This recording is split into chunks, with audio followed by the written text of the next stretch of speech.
कि उसने अपना इकलौता पुत्र दे दिया, ताकि जो कोई उस पर विश्वास करे वह नष्ट ना हो, परंतु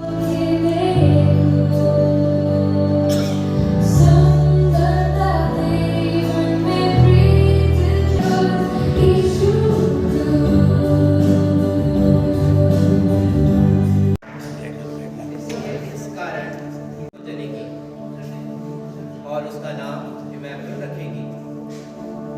हमारे लिए एक और उसका नाम अद्भुत युक्ति करने वाला, प्राकृतिक परमेश्वर, अनंत काल का पिता। तब इस्राएलियों के बचे हुए भाई उनसे मिलकर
बड़े-बड़े क्रिसमस ट्रीज और सांता क्लॉज से कुछ लोग चुप और उदास और ऊपरी चीजें रह गई हैं।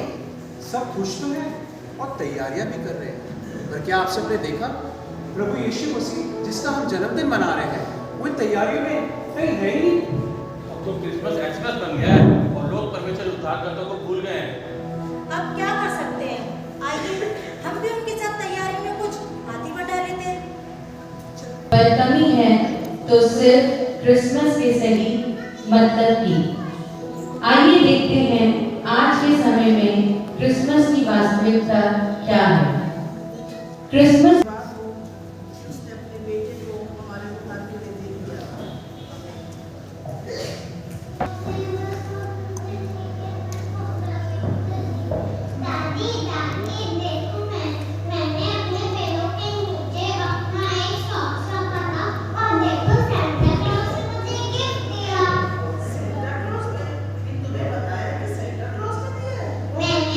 बुक्स में और अपने टीवी में देखा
और गिफ्ट रखने का टाइम है, पर परमेश्वर के वचन रखने का टाइम नहीं है। अरे बेटा जाओ मेजर मम्मी की बाइबल लेकर आओ। पापा, आपकी बाइबल तो रखे रखे खुद से कर देंगे। याद आया जब मैं ईस्टर वाले दिन अपनी बाइबल चर्च लेकर गया था, जब इसमें ही रह गया। चलो अच्छा हुआ, इस बहाने तुम्हारा चश्मा तो मिल गया, अच्छी बात है। चलो चलते हैं। और लोगों को बुलाया। आज शाम को तो सब घर आएंगे। मेरा इतना बड़ा क्रिसमस ट्री देखकर तो सबके होश ही उड़ जाएंगे। ऐसा करती हूँ, कोई अच्छी क्रॉकरी भी निकाल दे।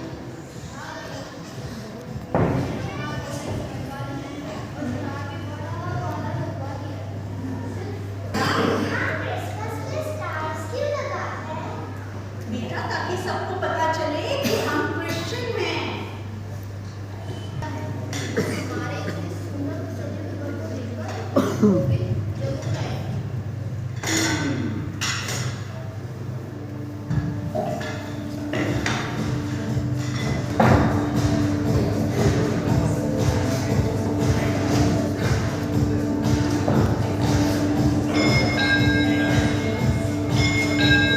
अरे पार्टी शुरू करने से पहले क्यों ना हम सब लोग मिलकर कुछ कैरल्स गा लेते हैं और परमेश्वर का वचन भी सुन लेते हैं। इस डांस और पार्टी के माहौल में कौन कैरल?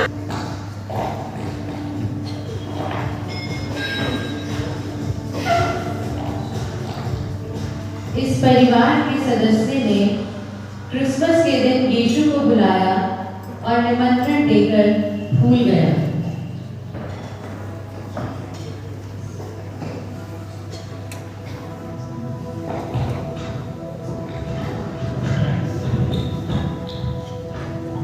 यही आजकल की सच्चाई है। क्रिसमस तो सबको मनाना है, परंतु असली क्रिसमस का मतलब सब भूल गए। तो फिर क्रिसमस है क्या? क्रिसमस का मतलब सैंटा क्लॉज से गिफ्ट देना होता है और केक खाना। तुमने बिल्कुल ठीक कहा, पार्टी थोड़ी मजबूरी। हमें लगता है कि एक बार फिर सभी को क्रिसमस का महत्व और उसका मतलब समझाना चाहिए।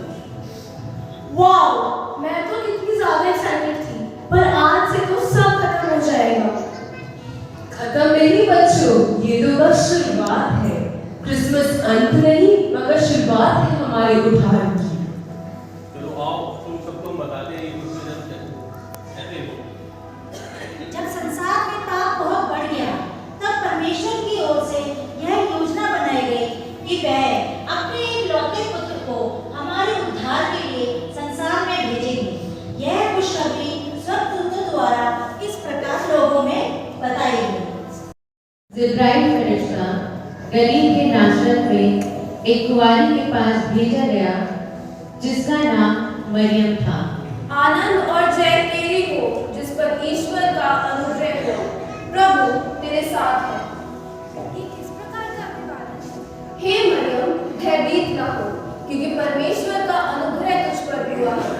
देख, तू गर्भवती होगी और तेरे एक पुत्र उत्पन्न होगा, और प्रभु परमेश्वर उसके पिता दाऊद का सिंहासन उसे देगा, और वह याकूब के घराने पर सदा राज्य करेगा, और उसके राज्य का कभी अंत न होगा। ये कैसे होगा? मैं तो किसी पुरुष को जानती ही नहीं। पवित्र आत्मा तुझ पर उतरेगा और परम प्रधान की सामर्थ तुझ पर छाया करेगी। इसलिए वह जो पवित्र उत्पन्न होने वाला है परमेश्वर का पुत्र कहलाएगा। देख, मैं प्रभु की दासी हूँ, मुझे तेरे वचन के अनुसार हो।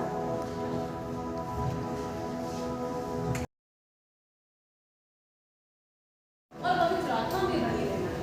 जिस तरीके से मरियम ने दुनिया की और लोगों की परवाह न करते हुए परमेश्वर की योजना को ग्रहण किया।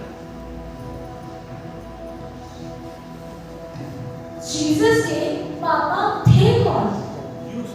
तो ये पिता और एक धार्मिक रूप से जब मुझे जान पड़ा कि मरियम पवित्र आत्मा की ओर से गर्भवती है, तो उन्हें चुपचाप से नहीं छोड़ना चाहा।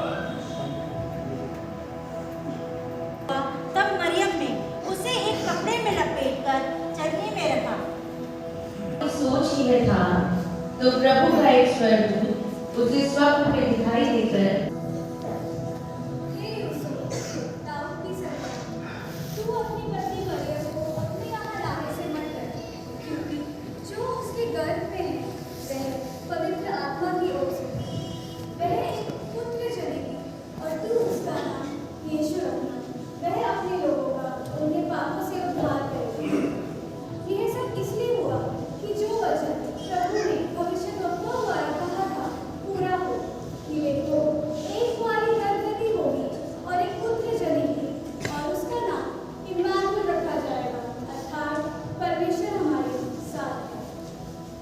जैसी तूने मुझे आज्ञा दी है मैं वैसा ही करूँ। अपनी पत्नी को अपने पास लेकर आ जाऊँ।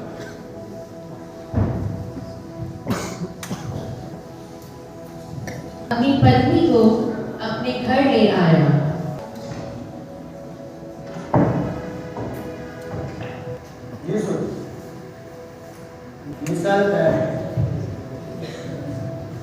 जीसस की मम्मी पापा के बारे में तो पता चल गया, पर वो पैदा कहाँ हुए थे? जब यीशु का जन्म हुआ तब मरियम ने उसे कपड़े में लपेटकर चलनी में रखा, क्योंकि उनके लिए सराय में भी कोई जगह न थी।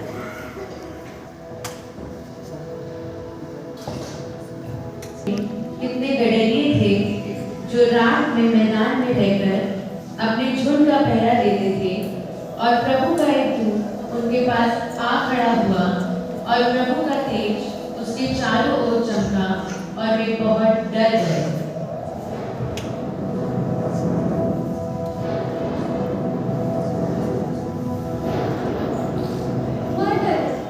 क्योंकि देखो मैं तुम्हें बड़े आनंद का समाचार सुनाती हूँ जो तुम सबके लिए होगा।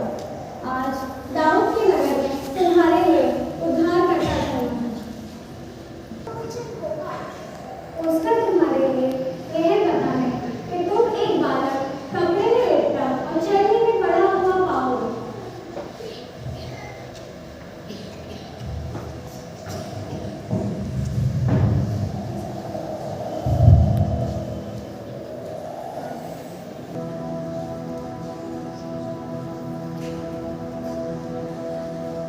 आकाश में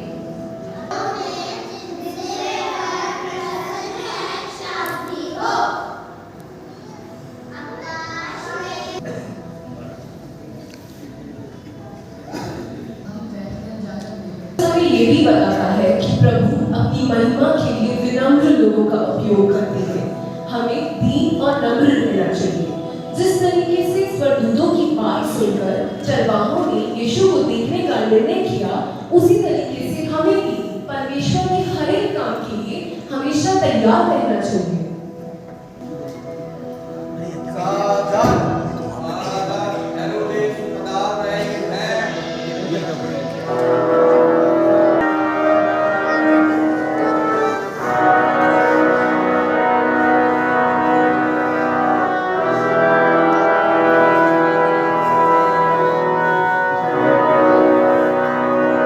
यीशु का जन्म हुआ तो पूर्व से कई ज्योतिषी यरूशलेम में आकर पूछने लगे, यहूदियों का राजा इसका जन्म हुआ है। कहाँ है? हमने पूर्व में उसका तारा देखा और उसे प्रणाम करने आए हैं। यह सुनकर घबरा गया। तब उसने लोगों के सब प्रधान याजकों और शास्त्रियों को इकट्ठा किया।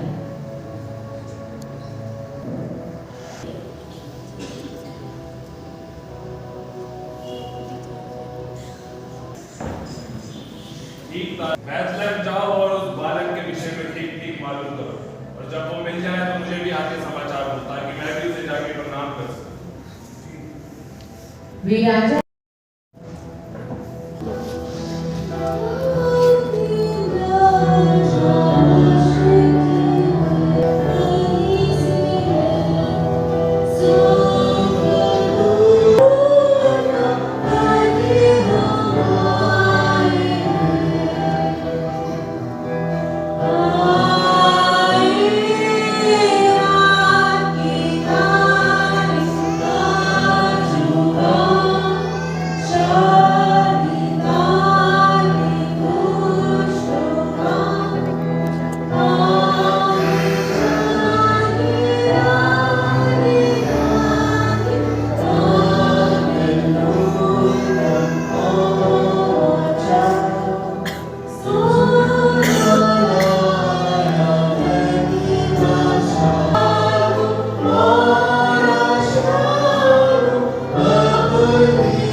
उससे मिलने का ऐसा जुनून था कि जब उन्हें प्रभु यीशु मसीह के जन्म के बारे में पता चला तो वो अपने घरों को छोड़ के प्रभु यीशु मसीह को मिलने के लिए एक लंबे सफर को जाते हैं। ये हमारे केंद्र को भी दर्शाता है। यीशु ने तारे का पीछा किया जो इस बात का प्रतीक था कि जहाँ यीशु का जन्म हुआ है वहाँ उसे ले जा सके। क्रिसमस हमारे लिए मार्गदर्शक है। यीशु जो क्रिसमस का केंद्र है उसने मनुष्य का रूप धारण किया। अब यीशु मसीह को भेंट करके आए होंगे। क्या ही बड़े क्या ही छोटे, क्या ही राजा क्या ही चरवाहे, सब यीशु को प्रणाम करने आए होंगे। आपने भी कहा था कि ये सिर्फ शुरुआत थी। इसके बाद यीशु मसीह कहाँ गए और कहाँ रहे? और बोला मरियम। यीशु मसीह बुद्धि में और परमेश्वर और मनुष्य के प्रेम में बढ़ने लगा। उसने मनुष्य का रूप धारण किया था, इसलिए पिता, पुत्र और पवित्र आत्मा के नाम से उसने बपतिस्मा भी लिया। क्रिसमस का मतलब है यीशु मसीह को अपना उद्धारकर्ता और मुक्तिदाता कहता है। यीशु ने 3.5 साल तक परमेश्वर के नाम का और मन फिराव का प्रचार किया, आश्चर्य कर्म किए, यहाँ तक कि मुर्दों को भी जिलाया। हम मानव जाति के लिए पाप बना और शून्य हुआ और यहाँ तक कि उसने हमारे लिए क्रूस की मृत्यु को सहा ताकि हम सब उद्धार पा सके। क्रूस हो गया होगा। नहीं बेटा, प्रभु यीशु मसीह उस क्रूस की मौत के बाद 3 दिन तक कब्र में रहे और तीसरे दिन मुर्दों में से जी उठे, क्योंकि वचन में लिखा है पुनरुत्थान और जीवन वही है, उसके राज्य का कभी अंत ना होगा।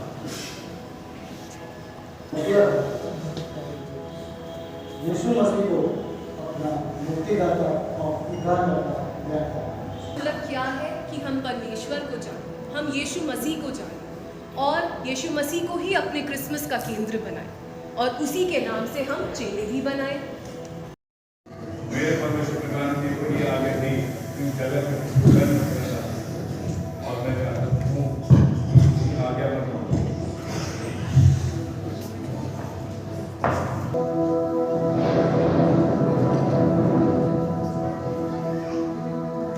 भेड़ों का द्वार मैं हूँ।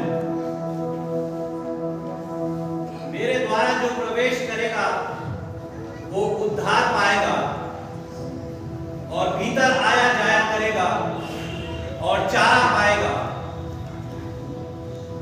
अच्छा चरवाहा मैं हूं। चरवाहा अपनी भेड़ों के लिए अपना प्राण देता है। अच्छा चरवाहा मैं हूं। मैं अपनी भेड़ों को जानता हूं और मेरी भेड़ें भी मुझे पहचानती हैं, जैसे मैं पिता को जानता हूं और अपनी भेड़ों के लिए प्राण को देता हूं।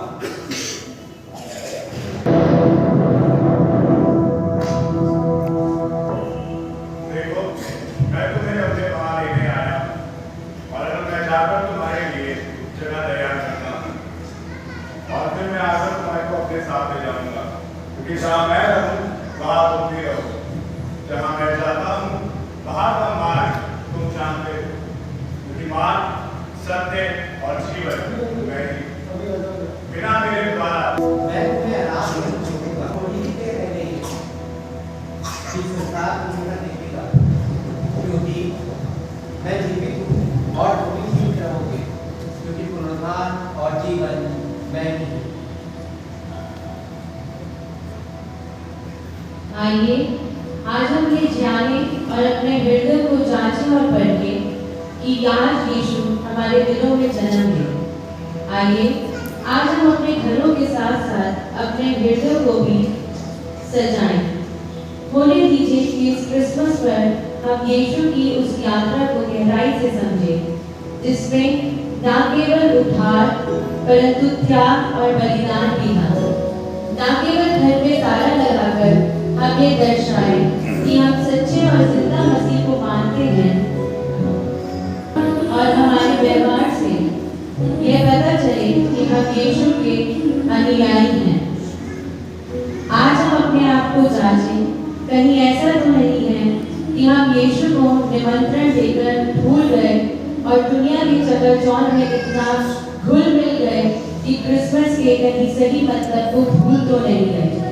मानव जाति के लिए सबसे बड़ा उपहार केवल और केवल यीशु मसीह ही है।